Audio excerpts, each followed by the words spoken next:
तो यहाँ कहते हैं गरीब दासियों साखा सूखे, बीज न बोया ढूंगे नू। अब पुण्यात्माओं, सौभाग्य आपका कि आपको ये अनमोल वचन सुनने को मिल रहे हैं। ये काम कहते हैं समझा है तो सिर धर पाऊं और बहुर नहीं रे ऐसा दाव। सुखदेव ने 84 भुगती बिना पजावे खरवो, और तेरी क्या बुनियाद प्राणी तो पेंडा पंथ पकड़वो। कहते हैं सुखदेव जैसे ऋषि ने साधनाएं भी की फिर भी यहीं भटकते रहे, और तेरी क्या बुनियाद प्राणी, छोटी मोटी साधना अनुपासना करके आप मोक्ष चाहते हो तो पेंडा पंथ पकड़वो। कौन सा पंथ, कौन सा मार्ग? जो सतगुरु ज्ञान देता है उसको ग्रहण करो। अपने आत्माओं, एक परमात्मा की महिमा को समझने के लिए आपको थोड़ा सा समय की आवश्यकता पड़ेगी, क्योंकि जब तक हम समय नहीं निकालेंगे तो कुछ भी काम नहीं कर सकते। आप बच्चों को शिक्षा के लिए भेजते हो, 15, 20, 22 वर्ष तक बच्चे को फ्री छोड़ देते हो, बेटा या बेटी को, और पैसा भी लगाते हो। किस लिए? क्योंकि आप परिचित हो इस बात से कि लड़का लड़की शिक्षित हो गया तो इसका रोजी रोटी ठीक मिल जाएगी, अच्छी बात है। और इसी प्रकार जब आपको इस बात का ज्ञान होगा कि मनुष्य जीवन किस लिए प्राप्त हुआ है, इसका मूल उद्देश्य क्या है, तो आप फिर इतना ही जोर, इतना ही समय और समर्पण इस साइड में होगे। और उधर जैसे लड़के पढ़ गए खूब, MA BA PhD CA कर लिया, और नौकरी कौन सी सबको मिलेगी, और फिर भी हम पढ़ा के छोटे बच्चों को, तो कहने का भाव ये कि उसमें हानि भी हो सकती है। और फिर भी इतना हम प्रयत्न कर रहे हैं तो इसमें हानि हो ही नहीं सकती। लड़का लगो चाहे लड़की भक्ति मार्ग पर, सारे ठाठ भगवान करेगा, या जो रोटी भी देगा और उसकी रक्षा भी करेगा, और मोक्ष भी मिलेगा, सदा के लिए सुख भी होगा।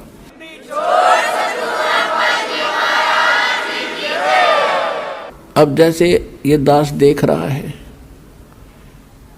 छोटे छोटे बच्चों को लेकर के माताएं यहाँ पर पहुंच रही हैं इतनी गर्मी और सर्दी के अंदर, और कितनी कितनी दूर से आते हैं। ट्रेन के अंदर कितनी भीड़ होती है, सारा साथ 2-2 दिन लग जाते हैं। दूर से आने वालों के 24-25 घंटे लग जाते हैं, 20-20 घंटे लग जाते हैं। तो ये क्यों आ रहे हैं?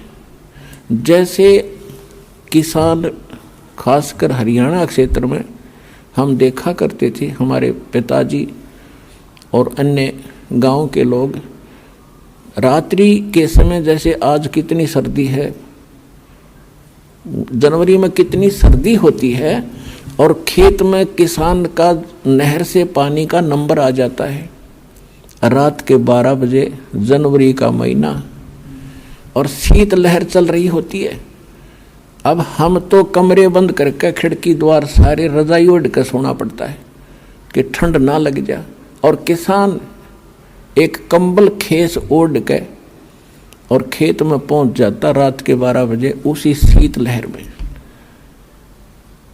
वो बिल्कुल आलस नहीं करता, और जब उसके नंबर आता है नहर से पानी लगाने का, उस कंबल खेस को भी उतार के नीचे रख देता साइड में, और जल के अंदर घुटनों पानी में बढ़कर कस्सी से वो पानी बंद करता है।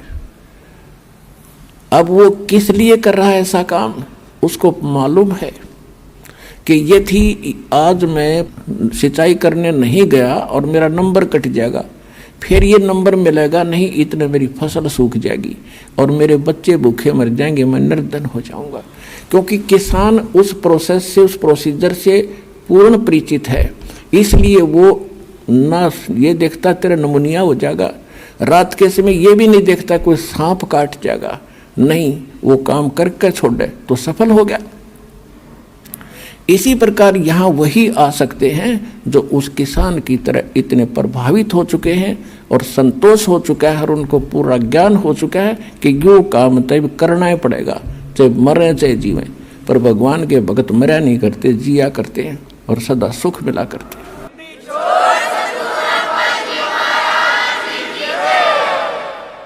इसलिए कहा है कि ये संसार समझदा नाही, कहंदा श्याम दोपहरे नू, गरीबदास ये वक्त जाते रोगे इस पैरे नू। समझा है तो सिर धर पाओ और बहोर नहीं रह सकता।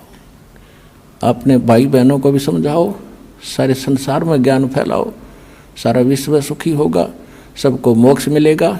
ये वो टाइम आ गया है।